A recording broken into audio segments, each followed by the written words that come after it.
again, Dumelang. Welcome to another episode of Azania In Therapy. I'm your host, Thabang Tlaka. Today, with a very special guest, another interesting episode. My guest today is a lecturer in a department of statistics at a university.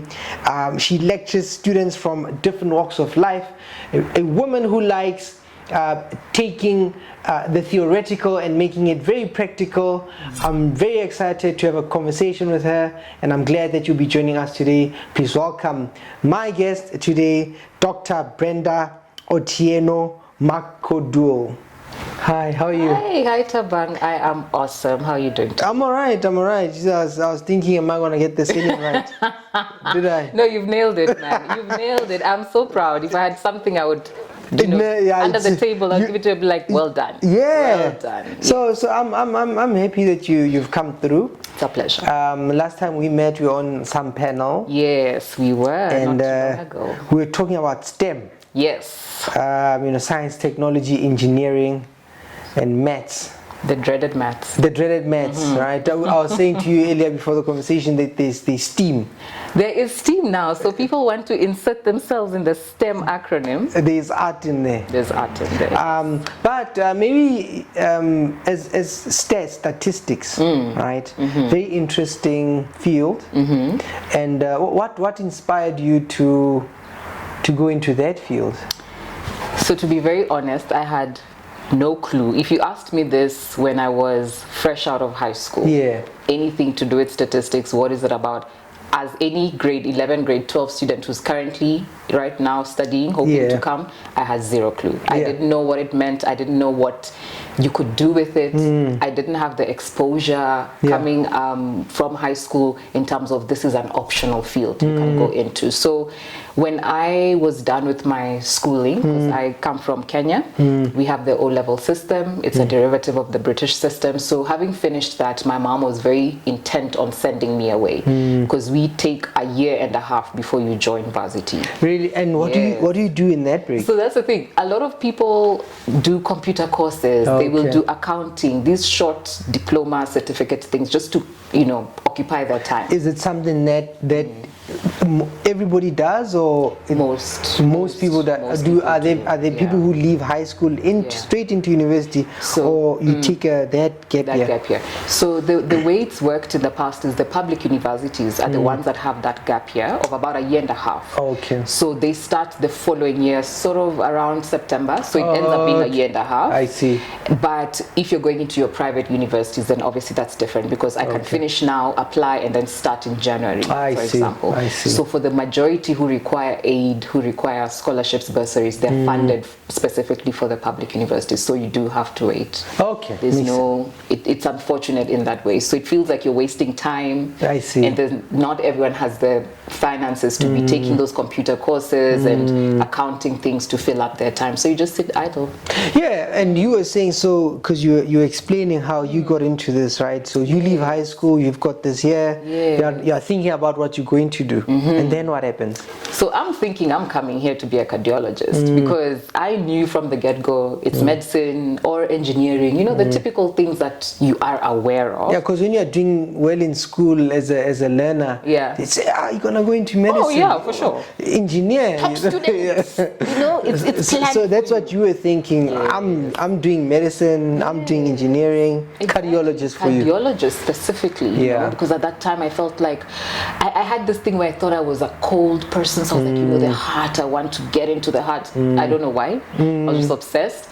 And then my mom was like, yes, you're going to do medicine. Cool. So to come here now, I was told you can't just come and join fresh out of your own high school because O-level was not recognized as matric is recognized. When you say here, in the South African context, so from Kenya to South African 100. And you are like 18, 19. I'm barely 18. You're barely 18. Just scraped off into the, being a young adult. And I had an older brother who was already stationed here. He was studying in Johannesburg. Okay. So I wasn't going to be alone, but at the same time, we were not necessarily in the same place. So I was going to go to Cape Town and do a year of matric, because that's what was required of us. And then if you pass and you meet the minimum criteria, then you can join, as everyone joins. Okay.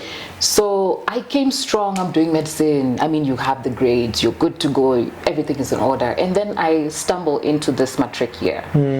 And I mean, yeah, I'm good in the maths, I'm good in the sciences. So nothing really stood out that made me think anything different until this one maths teacher who's called Miss Jean, and I'll never forget her. She would do these quizzes. We would do quizzes every single week just to make sure you're on top of your game. And she would start noting who's doing well, how people think, how they participate. And she called me aside and said, hey, have you actually thought of a possibility into going into the maths? And I was like, no, not really, because in my head I thought, if you're going to study maths, you're becoming a maths teacher. Yeah, that's what it sounds like. That's what most people would think. Yes. There's no career that had been advertised to me that this contains mathematical skills, blah blah blah, but it's a career of its own. So she said, no, consider actuarial science. I had never heard of actuarial science. I did not know what it entailed. I did not know what came with it. All I knew is it paid well. That's it. So actuarial science, there's money there. There's money there. You're gonna make hundreds of thousands of rands per month, and you know, that's how a lot of people were sold to it. So they weren't really told about what it demands or what you're going to be trained to do, how you're going to be trained to take on these, you know, different opportunities that come with it. So I blindly, honestly speaking, I blindly put my name, I put my course, number 1 actuarial, number 2 medicine, number 3 engineering, and at that point she planted that seed. She did a good job planting that seed.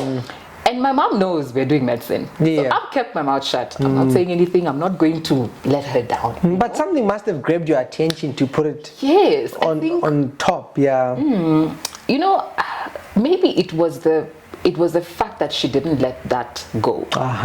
So there was an insistence on, please consider that medicine is not your only choice. Just because you think that being good in the sciences directly takes you to that path. I can see that. Yeah. You know, just having that skill set doesn't limit you. You can go anywhere else, but the skill set is required of critical thinking, you know, being observant, being intuitive. You can use that anywhere else. So she would, from every single week, she'd be like, hey, so did you talk to the guidance counselor? What did she say? You know, what programs can you look into? Where do you want to apply? Did you get the cost outlay just to have an idea of what this degree entails? And I'm like, no, not Sounds like she was on a mission. She saw something, and okay. So now you said so you apply. Your mom is still thinking that you are doing medicine. We're doing medicine, and then come June, when everyone applies to get their first round going, I applied with the June exams, and then got provisional entrance for all of them: engineering, medicine, and actuarial science. You like a unicorn there. And it still didn't hit me. Then I had to make a decision. From those three. From those three, and then the lady came and she said, "Okay, so you guys have applied. So how does it look? Did you get provisional acceptance?" And I was like, "Yes." She was like, "Where? Which ones?" And I told her all of them. She was like, "Okay." Then she set another appointment to the guidance counselor, and I went and I saw her. Then I took an aptitude test, and she said, "Listen, it looks like you're leaning towards medicine, but the second option that comes up strong is the actuarial science. So these are your 2 options." She printed the results, sat with me, went through them. Then I had to make the decision, and I made the decision. And then I had to go break the news to your mom. To my mom, who's having a doctor. The doctor's coming back. Yes. She knows the doctor's coming back, and I think there's also a sense of prestige that comes with, you know. And at that time, not a lot was known about actuarial. I mean, back at home in Kenya, at the time in the country when I started here in 2008, there was only 12 actuaries fully qualified in the country. In 2008. So you can imagine the rarity of this thing. Now here I am telling you, by the way, I've decided to segue and do something else. And she had her own sense of grief that she went through. I mean, the idea, she had seen it, you know. She had seen it. She just won this vision. The limelight, you know, Dr. The graduation, and you know, what she'd be saying to her friends. You know, the church ladies. You know. My daughter, the doctor. So now she had to grieve. Yeah. She had to grieve. Okay. And I think I didn't fully comprehend what she was what also it meant going to through her. and what it meant to her. I was just thinking, you know what? There's something else. Let me explore. It's not 6 years as medicine is. It's a 3-year degree course, and I'll make money. I mean, who doesn't want to make money? Who doesn't want money? Yeah. And I was also, attracted by the rarity with which people got into this field, and how hard it was, and how, special it was for you to be known as having studied this. So I think that also lured. Yeah. So there's an adventurous spirit there. That's right. There's a curiosity there, 100%. but you like also a challenge. I loved the challenge. And you want to be set apart. Okay, so you go into this thing. I go into this thing. I come to Pretoria, and I'm like, okay, let's get going. Then you get into class day one. I mean, there's a buzz of excitement. Is this at the University of Pretoria? The University of Pretoria. So why Pretoria? Honestly, I think I had spent, because I spent a year in Cape Town. Yes. Doing the year of matric. Yes. And then we thought, and we came a group of us. So there was a number of us who came from Kenya, and we thought, okay, why not change of Try a location? different place, Try yeah. a different place.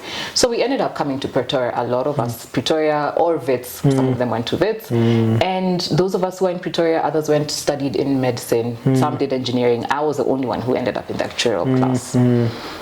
So we are sitting day one, we are buzzing, you've just met other first years, and we were staying in res, so you're all in your res regalia and all of that. And then in walks this looked young man, and he stands in front, cold face, stern, no smile, piercing eyes. And he's like, good morning. Look to your left, look to your right. That story. Literally just that. And I'm just like, okay. And what's going on? Yeah. Look to your left, look to your right. And we are looking to the left and to the right. Yeah. You don't know anyone. And he's like, yeah, only one of you is going to finish in record time and graduate. And then of those who will finish, only 2 of you will become actuaries at the end. And we looked at him like, okay. Like, it didn't intimidate us. Yeah. We were just like, okay, what's the point? Exactly. Are you trying to scare us because you know it's hard and you don't want us to just be laissez-faire about it? And we're like, okay, fine, you made your point. Talked us through, blah, blah, blah, then left. Then the journey began. Assignments, classes, the rush from res activities to school to social life, because you have a social life your way. Which res were you in? I was in House Narina. You were not in that one where you are wearing the cap. No. Yeah, I see there's one with a cap. Then the caps get stolen. Oh, Narina. Yes, I see Narina right on by, that side. yes, close right. to the London Gate. I see that side. Yes, so that's where we were. So it was nice. I mean, the gate was literally 5 minutes you're on campus. If you're like me, who's not a morning person, and you're rushing to a 7:30 class, you can get up, get dressed, and be there. And where were most of your classes on the campus? Were they that engineering side? Were they? Yes. So for us, we were with the actuarial degree, especially in first year. You'd think you're doing just maths, because that's the impression I had. Lo and behold, you're doing economics. You're doing financial management, you're doing philosophy. So it was almost a mixed bag everywhere. of everything. And I appreciated that, because it opened my thinking to other things. I never really even knew what philosophy was about until I met it there in first year. Now I have to sit and read and write essays and be thinking Plato and Socrates. and I must look for articles, and I'm like, why? I came here to do maths, right? But I appreciated the fact that it forced me to have to think differently. Because it makes you a balanced person. I think, yeah. And I'm very numerically oriented. So for me, the numbers make sense. Now you're telling me, here's an article, go read and summarize. Summarize for what? Yeah, where are the numbers? Where are the numbers? So I think with that, it threw us around campus. So we were by the maths building, we were engineering, we were back here by the Teron Hall, close to the days when Umkhert still Yes, there. I see. Remember? So we were really everywhere on that campus. But come second year, now you are zoning into actuarial things, and then now you are fully at the maths building. And what was that like? You now in second year, what does the class composition look like? They look left, look right. Is the class sort of, is there fewer, and how many women are there, you know? How many women of color are there? How many women, you know? So what was that like as you progressed? As you progressed. You know what the interesting thing is? I really think this guy had done his numbers, and it wasn't an empty threat.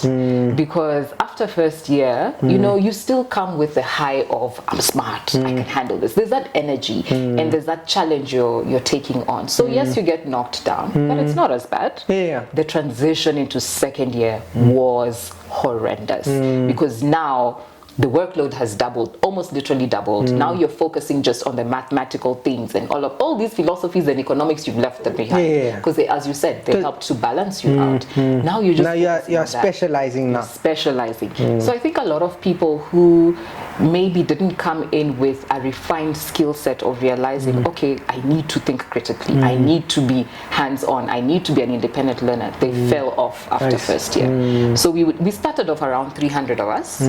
We got to second year, I think we were just over 200. And there we met the devil called calculus. And anyone who does actuarial science will tell you calculus of first semester blocks everything. I see. Second year going into third year. So if you fail that, calculus, you are in trouble. It's sort of like the chemistry or the anatomy for the medical students. For the medical students. I see. You know? So that was such a critical point, and we were sitting there shaking in our boots after first semester, second year, waiting and seeing, guys, did your mark come out on click up? Did you pass? Because now we're trying to see, who am I going on with? Who am I leaving behind? And so many people's hearts were broken, because now come second semester, we are sitting there and we're like, guys, are we even 150 of us? Like, are we even half of us? And it was so demoralizing, because now some of your friends are not there. You know, now maybe the strangers you never cared to interact with, those they're the ones who are there. You know, and as you've said, a lot of us of color fell after first year, if I put it in that way. Not because of anything that was done by the university or by the degree. I think there's just a fear that crept in, and it paralyzed so many people, and they started thinking, this is not for me. I'm not good enough. I'm not smart enough. I'm not skilled enough. This is for them who are able to get through calculus. And so at that juncture, so many of them now deregister and they go into the BCom. They go into BCom stats, BCom economics, something else that they think, oh, this is a bit easier. I can handle this. So at the end, the guy was right. So the field sort of starts thinning a little bit. And so you do your third year, fourth year, or third year? It's third year. And then here's the kicker. I failed an entire third year. And what happened then? So I think I got, honestly speaking, I think I experienced burnout, and I didn't know it was called burnout. I just felt like after second year, because you go through so much, just carrying the load itself, and then you're dealing with the pressure also of, I must pass so that I can get to the next and finish on time. And then there's few of you, so even that support you guys had as a group, I have my friends with me, we can go through together, we can study, it's not there. And then I'm by myself, right? So I think it got to me, and I didn't realize that it was, looking back I now realize that was burnout, because I just had a mental block completely. I couldn't remember anything. I couldn't. What did you call it then? Because now, upon reflection, you say, I think I was burnt out. But at that time, what was my thought mentality? What are you thinking about? What do you think is going on? I think for me, I just thought my smartness has come to an end. That's literally the only sense I could make of it. No, that's true, because I used to work at a medical campus, and very bright learners. I mean, they came, they were bright, they're doing medicine. And I mean, they were like 8 students. So they rock up on campus, and then they come across anatomy, and they fail for the first time maybe in their lives. So they got a 50, and they've never seen that before. And then somehow they think that their smartness has come to an end. And part of it was this. Part of helping was helping them understand that if you had the capacity to enter the program, you can do it. Now you need different sets of skills. 100%. How to rest, how to approach your studies. But the skill is there, the ability is there. It's just that now you need to change your approach, and you know. So you failed third year? Entire third year. We're talking 23%. 23%.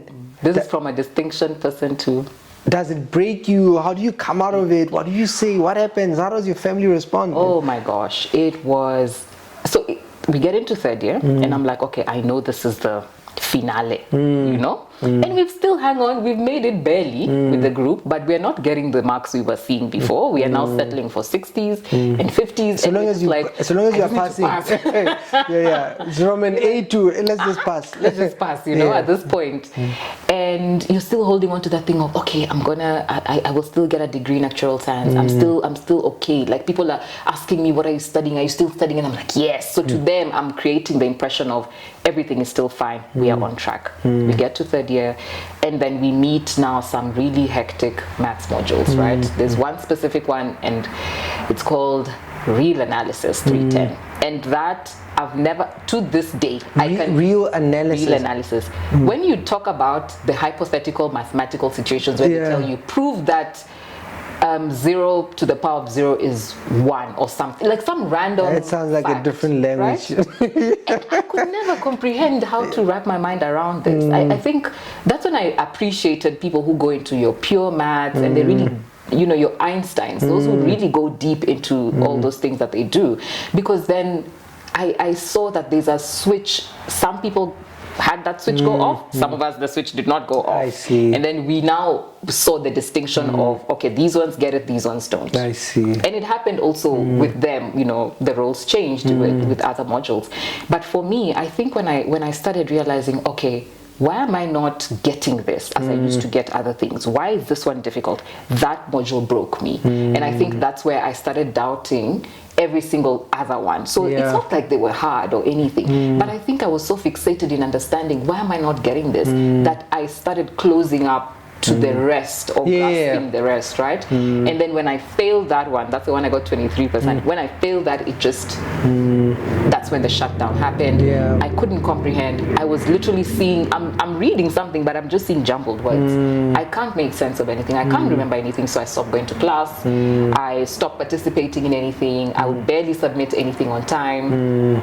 I didn't share it with my mom because I didn't want to worry her, but I mean, at that stage, they were sending home the results. So you can't run away from it. So she'll see that. She'll see that. Yeah. So she saw it, and then she called me towards the end of the semester, and she's like, I saw your results, what's happening? And I'm like, yo, I don't understand. And my mom is tough. She's the person who doesn't take excuses. To her, it's you go to school, you study, you pass. There's no it's simple. It's simple, you know, there's no gray area. Straightforward. It's straightforward. You study, you go to class, you pass. I mean, what else could you get out of that?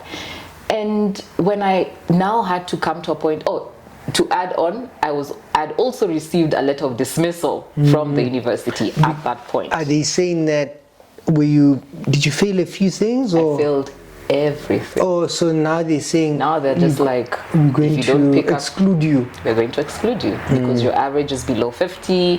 So there's nothing that you have obtained credits for this semester, which means if you don't do anything next semester, then you're going to be excluded. And that was a shock to me because I didn't know people get exclusion letters. Yeah, I mean, you're not used to that kind of thing. You know, and I hadn't known anyone who got that. I just thought you fail, you register again, you try your best and pass, and that's it.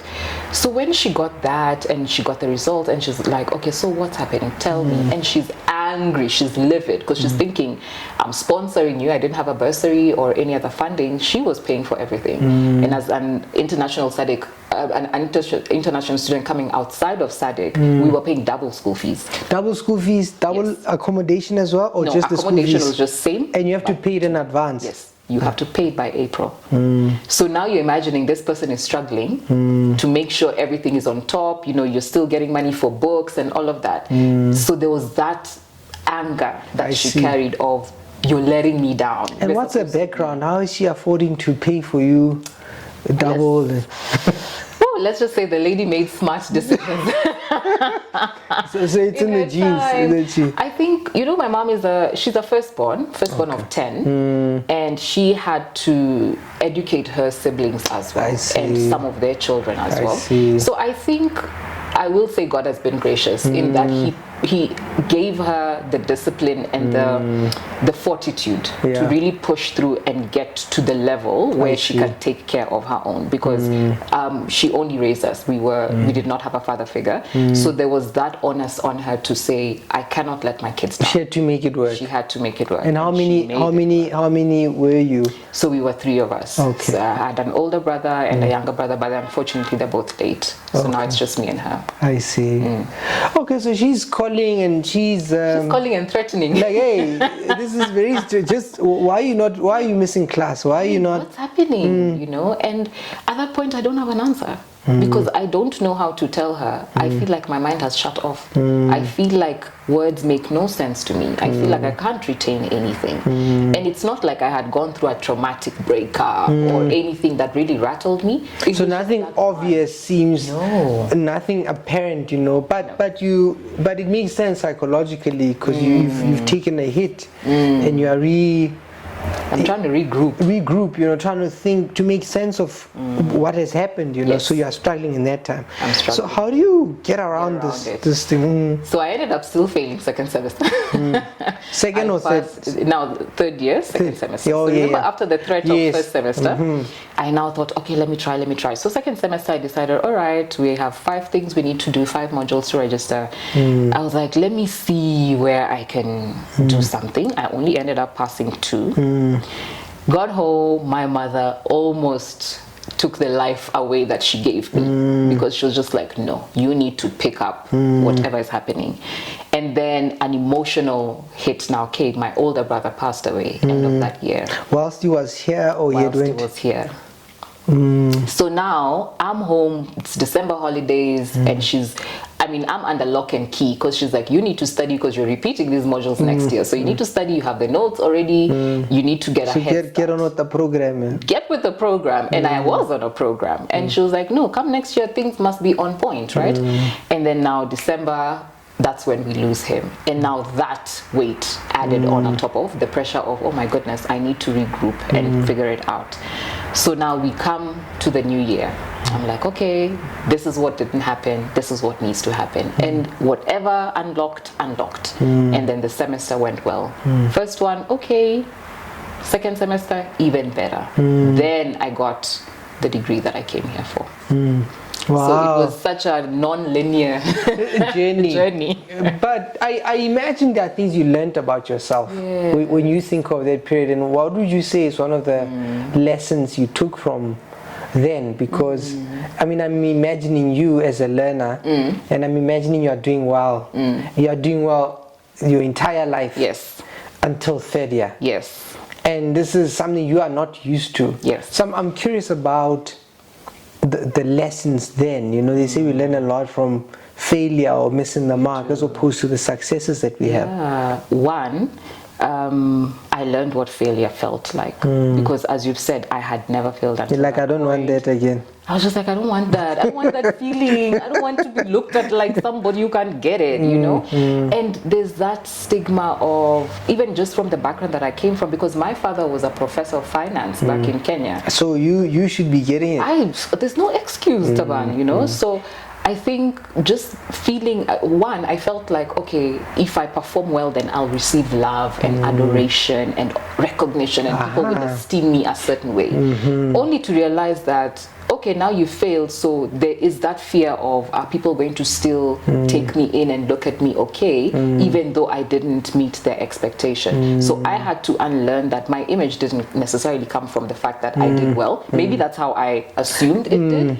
But now I had to step back and say, just because I didn't please them or perform as they expected, it doesn't mean that it takes away from that you've lost value as a human being. Absolutely. And you know, because that's what it felt like. My only value was good performance, which is what a lot of very smart people struggle with, and people who've done well and they've built their identity around what they're doing well.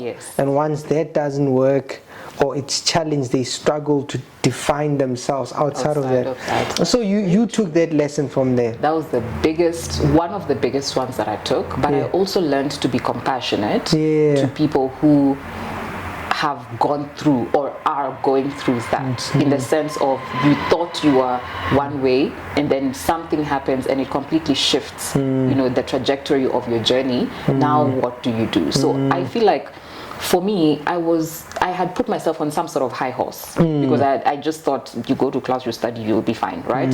Until you go to class, you study, but you're not fine. So then what? So that took me off my high horse to say, you know what, there are realities where you plan but it doesn't go according to plan. So the fact that this is my reality means someone else has probably gone through that or is going through that. So you realize that you plan but then it doesn't always play out the way you plan. And I had found myself judgmental sometimes of people who seemed to be failures and they were not doing anything about it, not realizing that someone could be failing but they're probably doing all that they can do to try and do better. Not everyone is sitting there thinking, yeah, I'm failing and it's okay. So even now in my profession, as I deal with students, as they come and they cry and they say, ma'am, I used to perform like this, I don't know what happened, I actually understand. You are more compassionate. More compassionate, and I can tell them, listen, it's not the end of the world. I was also there. It might not look like, because you guys are seeing me after the storm, but I was right in the storm there. So I fully get it. So I think those are the two things for sure. And speaking about what you're doing now, I mean, how do you move from the student to lecturing? How come not say some insurance firm corporate, so how did you navigate that journey?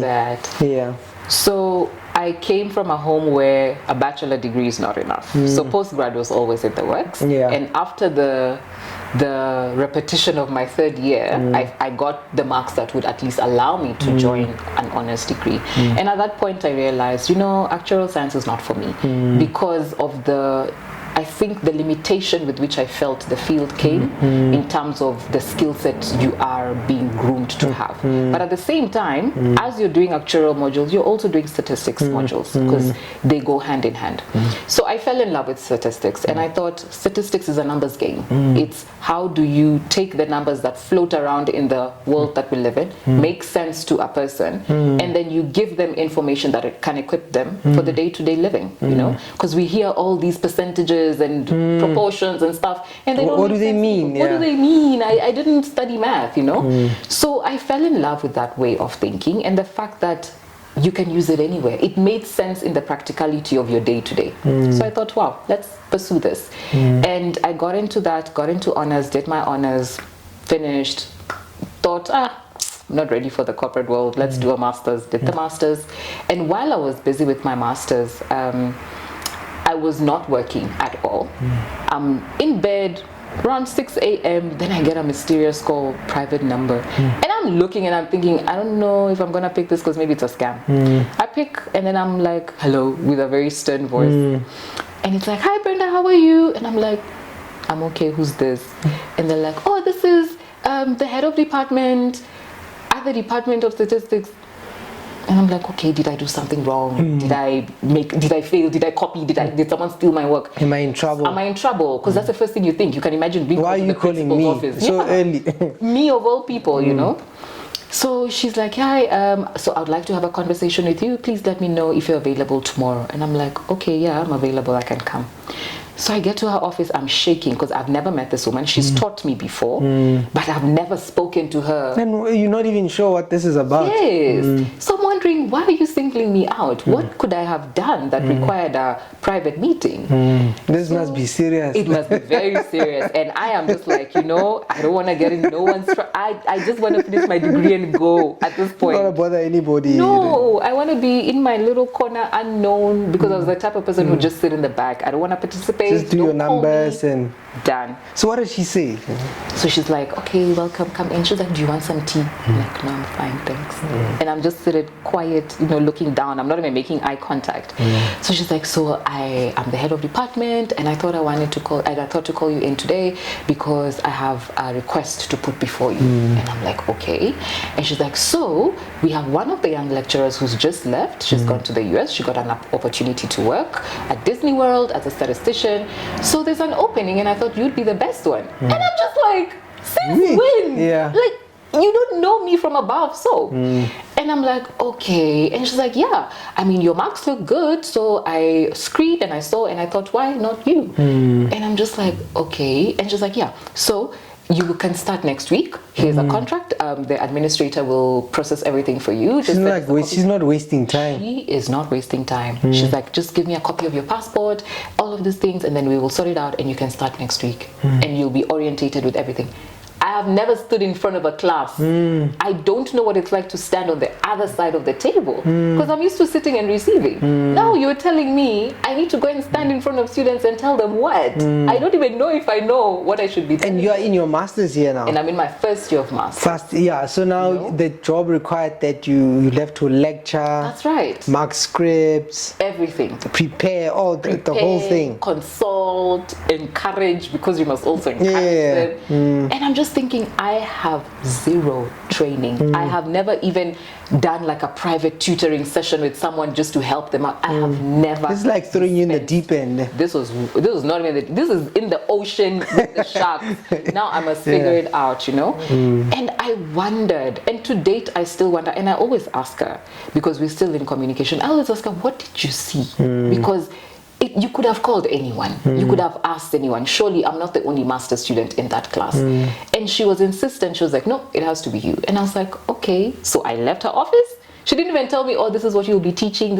No, she just said it will be first year students because that's the gap that was left by the previous lady. I'm like, okay. And I thought, first year is easy, can't be that hard. So the administrator comes with the contract. She goes through it quickly. She's like, oh, you'll be earning this much. And to me, I wasn't working. I'm like, So yeah, anything at that point is okay. let's go. Let's go. And that is literally how I got in. So for me, the career chose me. And I have never left. And to be honest, it was probably the detour I did not see myself taking, because as you rightly said, I imagined I would be a corporate girly, I'd be walking around, moving from meetings to meetings, chasing deadlines, and now I'm here dispensing knowledge to the next generation. What's interesting to me is you talk about these women who saw you, right? There's this woman in Cape Town. Yes. She sees you, says, hey, I know that you are considering this, but think about this as well. Yes. Here's this lady as well. She looks at the marks and she says that I see you. And maybe if I ask this question, you being a woman, I mean, doing stats, you're working with numbers, does that, being a woman, does that stand out for you, or do you care about it? Do you think about it, or do you just do your work and and just live my life? And just live your life.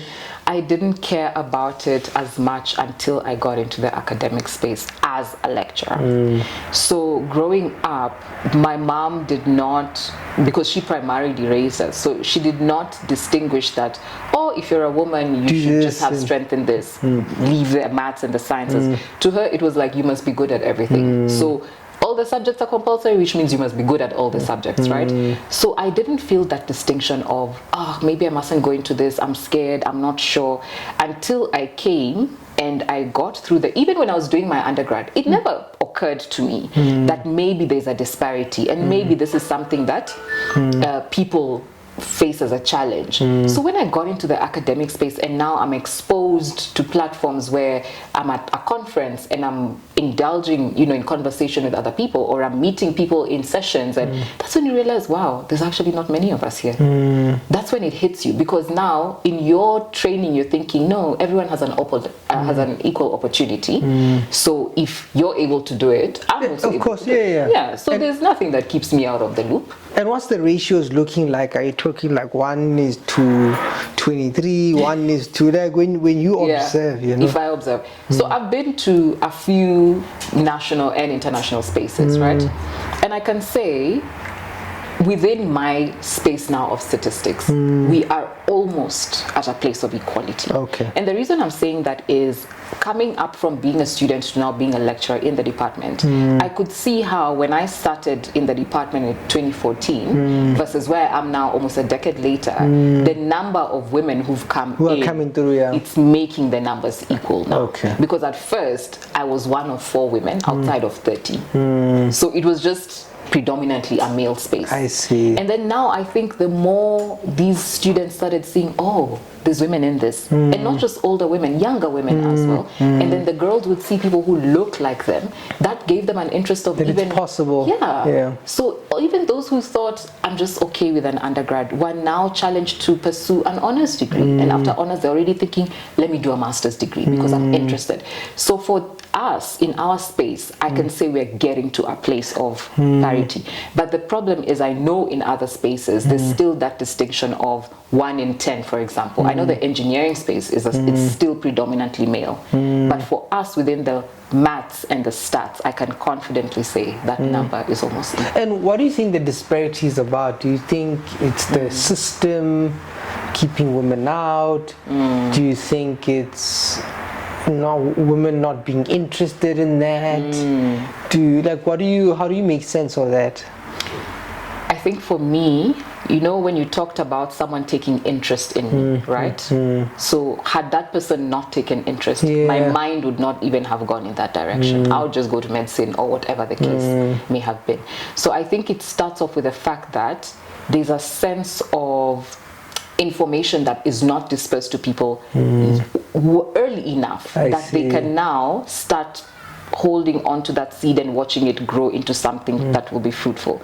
So when we host open days at the university, so I have our table there, Department of Statistics, then we have Department of Actuarial Science next door to us because we're usually next to each other, and then you have parents coming with their children, grade 10, 11, 12, most of them, and they come and they ask you, so what do you guys do? What do you offer? Like, what is this about? Because we don't know, of which they truly and honestly do not know, right? So you can't even fault them for asking that question, which to me is obvious. I'm like, no, this is what we do. We analyze data, we make sense of it, we, make inference to the population. So you start realizing that even at the basic education level, that awareness of this is a branch that you can go to. If you have a certain skill set, if you have a certain equipping, this is something you can consider. So that's why even parents who are teachers themselves, but they teach the basic education level or high school or primary school, they don't are not aware. They're not aware. So it's the information you're talking about. It starts with the information. So if I don't have the information, I cannot support you to go into a certain field because I don't know. So for that lady, she had the information. She used to give classes also at UCT at that time. So she would give her math classes to us and then go to give evening classes at UCT postgrad students. So she was fully aware. I see, she was exposed to that world as well. Exactly. So when she came and said, hey, please consider this, she was talking from a standpoint of knowledge. So her support to me was very informed. But I think the problem comes in, for example, if I was getting my support from home, yes, I can do the math, but that specific field, the STEM field, my mom did not have all the information pertaining to what does an engineer do, what types of engineers are there, what can you do with maths, what can you do with stats, which I do not fault her because she also was not privy to it. So the support both in the academic space, whether you're in high school, even at home, in the environment that you have, it makes a difference. Because then now, if I know I have the backing of my parents, I can come confidently and pursue this. If I know I have the backing of my teachers, I can come and pursue this. But if I don't have any backing and I throw myself into the deep end, walking by faith, I will stumble at some point because my conviction is not solid. So that conviction to be there is more than just a skill set. It's more than just, I can do math. No. Makes sense. And what's exciting about what you are doing? Because I mean, I was reading somewhere with your profile that you were studying car accidents at some point. Yes, I made my students study car accidents. Car accidents. I was curious, what was the finding, and what was the finding with that? And then also what's exciting now in your field? So it's the reason why I made my students do the car accidents, for example, it's to take them out of this rigidity of the fact that you cannot integrate disciplines to each other. So just because I can process numbers doesn't mean that's all I can do. I can look at a day-to-day scenario and integrate my skill set in it. So with the car accidents, the problem was we know car accidents take place on a daily. They say 40 people die every day. You know, over Easter, it's increased by 3%. There's this road there called Moloto Road. You see, it's a hot spot, things like that. So we wanted to see, okay, if we know that car accidents take place, at what time, what is the prime time, and what is the prime season, even in a year? And we found that car accidents, actually, they can be modeled by circular data that looks like a clock. So it has peaks, just as a clock has a peak at some point, it has peaks, let's say at midnight or at 3 p.m. So what did you find? I'm curious. I'm thinking morning, I'm thinking late afternoon, early morning. We found early morning. So everybody's upset and late. And I mean, if you're driving, for example, in the N1, you'll hear, oh, we have a traffic disturbance here. So we found out things like that. So which means if people are putting, like the first responders, if they're being positioned at certain places, they can be properly positioned at peak time, so that we know if an incident takes place, they're there immediately. Or police blocks can be stationed on certain highways because they know, okay, over Easter at a certain time, maybe the first day when people are going for the long weekend, we have more incidents. December and Easter, you just know they'll be talking about funerals. You know, start to say we'll come with the numbers and remind you guys, you know.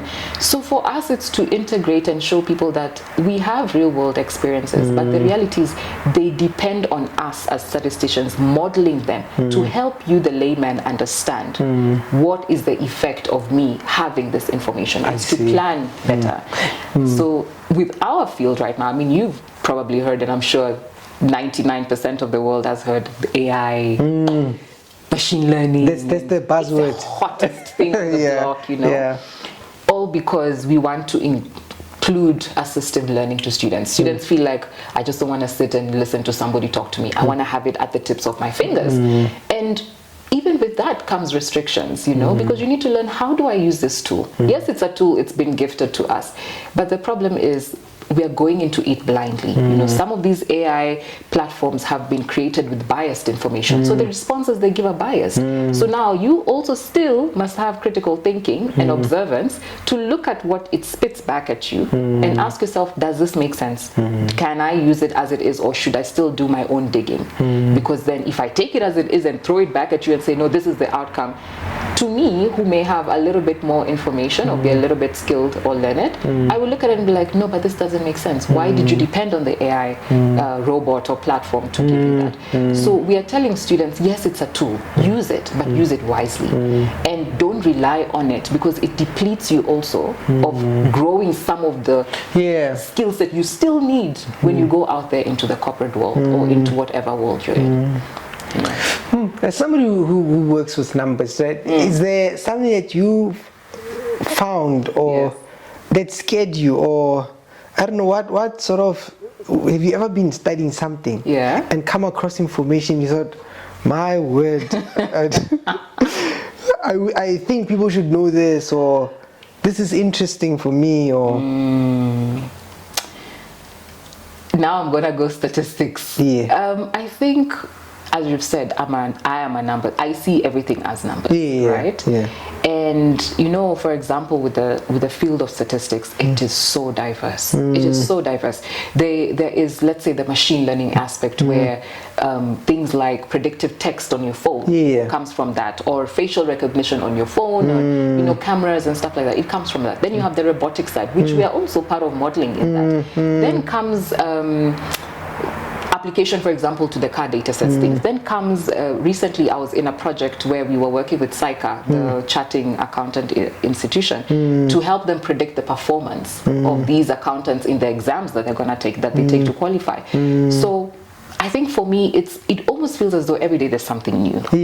There's always something new, because the world is moving at such a fast pace. And there's that fallacy of thinking what I know is enough. I see. So the challenge for me, and which I always would insist even with my students, is don't be content with the fact that, oh, I've encountered this is cool. It doesn't end there.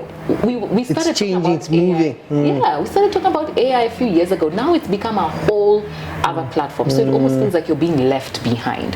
So for me, the thing that maybe shocks me is the extent to which the world is progressing. It's progressing very, very fast. It's almost as it's too exponential than it was a few years ago.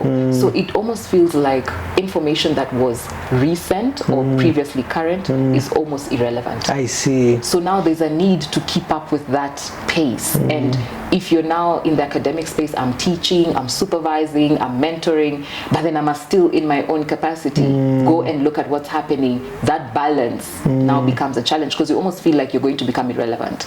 Not because you'll be replaced, but because the information you have is not as dated. current. It's dated. Wow. I mean, that's...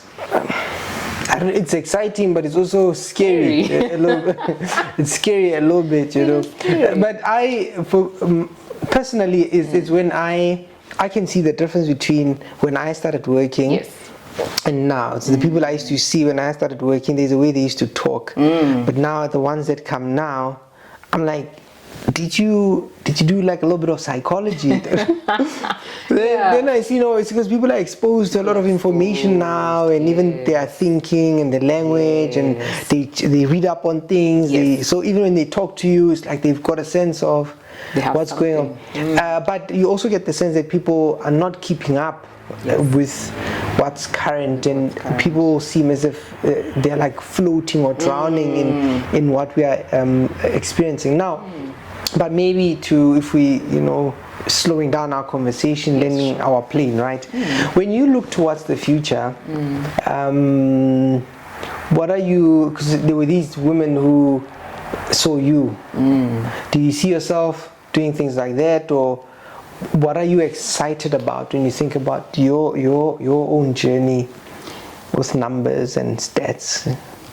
I think someone asked me, would I be content being in this space and not necessarily having my name in the headlines or in the limelight as doing all these groundbreaking things? And I said, yes, I would be content. The reason I would be content is for the mere fact that I'm in the position that I'm in, which is something I never even saw. It's something I never envisioned myself being in, but it's such a crucial place to be in. It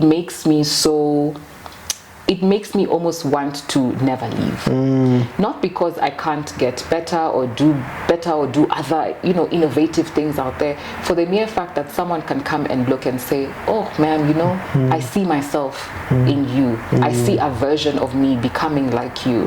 It makes it all the more worthwhile. So my deepest desire is to truly, at some point, whenever that happens, is to really go back to the basic education level. And the reason I would like to go there is there's such a gap between them and when they step into your class as a first year. Not only knowledge-wise, that aside, but also just the fact that, as you've said, there are women who saw me. So I want to see other women. I want to see them before they even think of, oh, I'm in grade 10 now, let me start considering. I want them to also see themselves before others have to see them. Do you want to see the boys too? I want to see the boys, but the boys already have an advantage. Or forget the boys. The boy child, the good poor thing, boys. I guess the good thing is the boy child is almost expected to go into that. Societal pressure. Yes. There's an unbiased, expectation that's put on them, say, no, you have to. You have to go in there. I mean, you can't go do arts, you can't go do this. You must go into the STEM field. No, I hear you. I'm just playing. Absolutely. So for me, it's my deepest desire to be placed where they can look at me, not because they're coming so that I can teach them, but just because now I can sit and tell them, this was my journey. It was not straight, it was not linear, it had a lot of ups and downs, and at some point I thought I was never going to come out of this, but this is where I am today. And it was not to say that you can't, because a lot of them think, oh, if I fail, if I'm this, then I can't get to that level. Not necessarily. Have you thought of writing a book? You're working on one now? It's been asked of me a couple of times. I've thought about it, and perhaps I should. Yeah. Perhaps I should. Yes, I'm saying it because as I hear you, I think it's necessary, and I think you should do more of this. Okay. Yeah, different platforms, and So this is the maiden platform. Yeah, but on a serious note, I do think something like that would be good. I appreciate that. Yeah. Thank you. Thank you. Thank you very much for having the conversation with me. It's an honor. Quite insightful, your story and your journey. And I think a lot of people will be inspired by this, and it's very inspirational what you're doing. And all the best with everything you're doing. Thank you so much, Thabang. It was truly, truly an honor. Yeah. Very unexpected, but nonetheless well received. Yeah. And I think what you're doing is important. People need to see that I can gather information, or I can feel at home listening to someone speaking about their journey. Which may be similar to mine or not. Yeah. Maybe one time we'll do a 2.0. We'll talk about work-life balance. Work-life balance. Oh. Okay, great stuff. Thank you very much. Bye. Thank you. Summoned by greater and lesser pleasures, a man decides daily between dirt and treasure. The vigilant ones only stand to fall, but brave are they that heed the call fight. Persistently superior and lesser loves whisper, but safe are they that recognize danger. Victorious is the man who learns to master fire, so learn, dear sir, learn to stand for truth in fire.